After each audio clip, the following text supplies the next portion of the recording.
Hey everyone, I'm running on 4 hours of sleep and 12 grams of sugar and 2 cups of coffee, so this is gonna be a very energetic video. So it's been a while. Before we get into this video, I think I owe y'all an explanation as to where I've been for the past month. I got very demotivated by last month's video because, let's be honest for a second, it was kind of a mess. The Edda quote in the beginning of the video didn't make much sense to the entire thesis of the video. I completely forgot when the Great Migration period was, which is like elementary school level. Overall, it just screamed, I don't know what I'm doing, but I want to tell people about a thing I find very interesting. But I did learn a lot about video production in the end. With that know-how, I tried making something which took a little more, effort. I tried to make a video about my experience as a transgender woman 1 year after coming out. And, after I was finished writing the script, which turned out to be 6 whole ass pages, I started recording the video and it just came out all wrong. Like, the entire video had a very depressing tone, which I don't want to give off. So I kinda came to the realization that I am not ready yet to really tell my story as a transgender woman, because, well, it's not finished. I'm still very much in the middle of transitioning. I haven't even started hormones. I thought the video was best something for me to make in like 2 or 3 years when I know more about video production, am more confident in my gender identity and expression, and when I'm more able to really convey, well, my experience as a transgender woman. All of that is why this video is on a more of a minor, well, not really a minor deity, but we know very little about the deity we're discussing in this video. So there's less research for me to do compared to last month's video. So let's get actually into the topic of this video, which is the deity Exomna. To the goddess Exomna has Onius Vitalis readily fulfilled their oath with merit. This phrase was found on an altarstone found in the Oude Maas, translated to English the Old Maas, which is a river in the Netherlands. This altarstone was the only mention we have of this goddess called Exomna. It was found along with a head of what was presumably a statue of Mercurius. This probably meant that the site where this was found was a temple on the riverbanks, which got swept away as the river moved over time, which probably buried the altarstone and the head of the Mercury statue in silt or sand, clay, whatever. The river in which this altarstone was found was actually a few kilometers south of the Baduhennawoud, which we discussed in last month's video. With this, we have reached kind of a dichotomy, which I wanted to discuss, about the Romans in the Netherlands, which is related to the tribes living below the Rhine and the tribes living above the Rhine. Okay, so really quick. The Romans subjugated all of the lowlands below the Rhine, which led to a probable dichotomy, I'm only guessing, in which deities were worshipped on which side of the Rhine. The Frisia, or the Frisians, had their own Celtic, Germanic, Norse spirits they worshipped, separate from the tribes living below the Rhine, but still, well, obviously influenced by them. Along with the Frisia in the north lived the Shauki, These people and the Tubantes. South of the Rhine lived about 16 or so tribes, which the Romans subjugated. The most important tribes to our story are the Canaanophites from last month's video, remember, the cavalry, and the Sturii. These tribes were within Roman territory, so they were more influenced by Roman culture, religion, etc.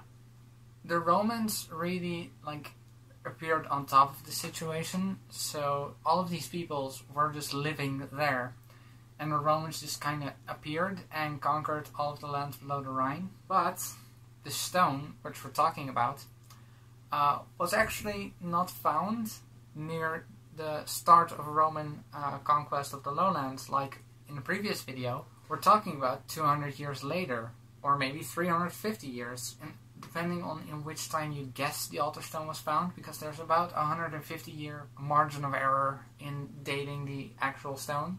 Now comes the really exciting part, if you're a massive history nerd like me. Means the altarstone was found in the time period in which the Frisian tribes south of the Rhine began to coalesce into the Salish Franks, which is one of the groups who, along with the Ripuarian Franks, formed the Franks, the Frankish kingdom, which conquered half of Europe 600 years later. From this we can say that this goddess was worshipped by both the Canaanophites and the Sturii. If the altarstone was made before the year 210 CE, or we can say that Exomna was also worshipped by the early Salian tribes, or Exomna was a Celtic Roman goddess brought over by a wealthy Roman immigrant. Okay, so now that we've established roughly in what culture the altarstone was carved, we can actually talk about who Exomna probably was. And here's where the trail runs kinda cold, because this is the only instance of her name actually being found in the archaeological record. But fear not, we can still do our etymological analysis like we did last time.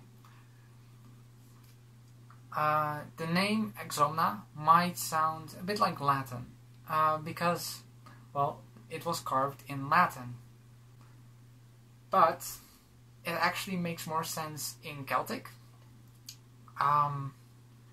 And we can only really assume that it was, well, Romanized and thus also Latinized by the person who carved it. In Celtic, X can be translated through means which I don't know because I'm not a linguist, to without or not. The omna part is very Romanized. The root Celtic word would have probably been obnos, which means fear.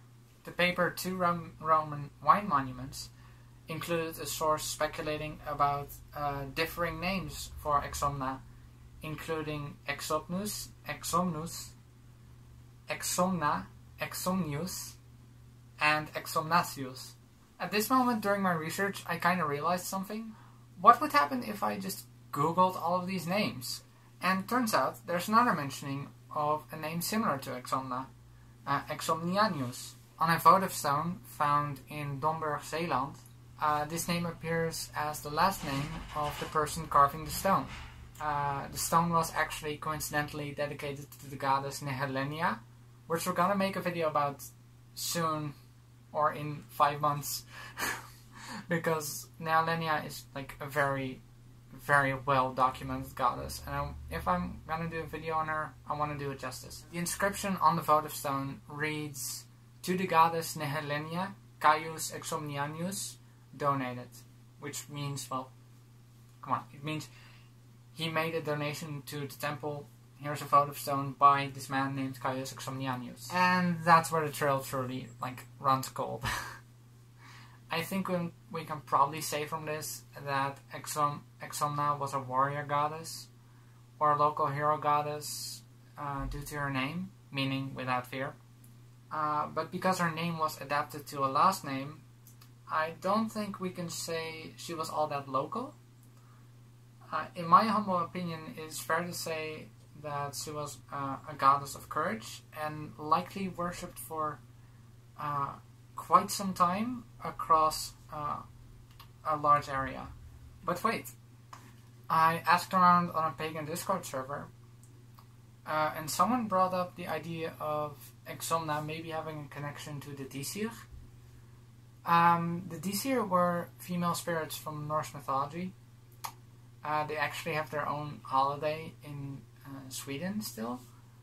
The Disir were considered to be the Valkyries, the Witte Wieven from Frisian mythology, and female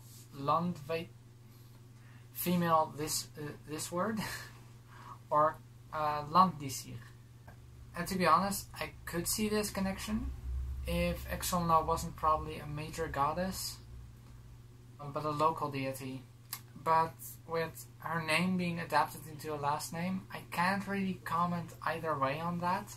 But with the Disir being a pretty widespread concept in Germanic mythology, I don't see this as an impossibility.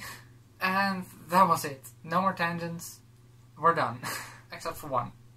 Did you guys know there was a planet almost named after Exomna? The Dutch Astronomical Institute got the permission to name a newly discovered planet and a star with a pole. And the candidates were Sterrennacht, Nachtwacht, which are two paintings, one by Vincent van Gogh for Americans, Van Gogh for people who are correct. And, well, the Nachtwacht was made by Rembrandt van Rijn, a Dutch painter. Another candidate was Nijntje and Moeder Pluis, which are two, like, I guess, like cartoon things for children. They're pretty popular, apparently, in the rest of Europe. And, well, Exomna and Gudana, if I'm not wrong, and some other deity. Rhoda. That was it. The two names were the star would be named Exomna, and the little planet would be named Rhoda, which is a deity we'll get into probably next video. Actually, they went with Sterrennacht and Nachtwacht because the Dutch Astronomical Institute is very, very boring. That's it. That's everything there is to possibly know about Exomna in one video. From an altarstone dug up out of a river in the Netherlands to a newly reconstructed deity from Dutch mythology. Thanks for watching. Don't forget to like and subscribe. Actually, leave in the comments ideas for how you want me to improve my videos. Because, well, last month's video was kind of a mess. I'm trying to keep it more structured. This video was probably also a giant mess. Yeah, that's it. Thanks for watching. Bye. Yeah, just bye.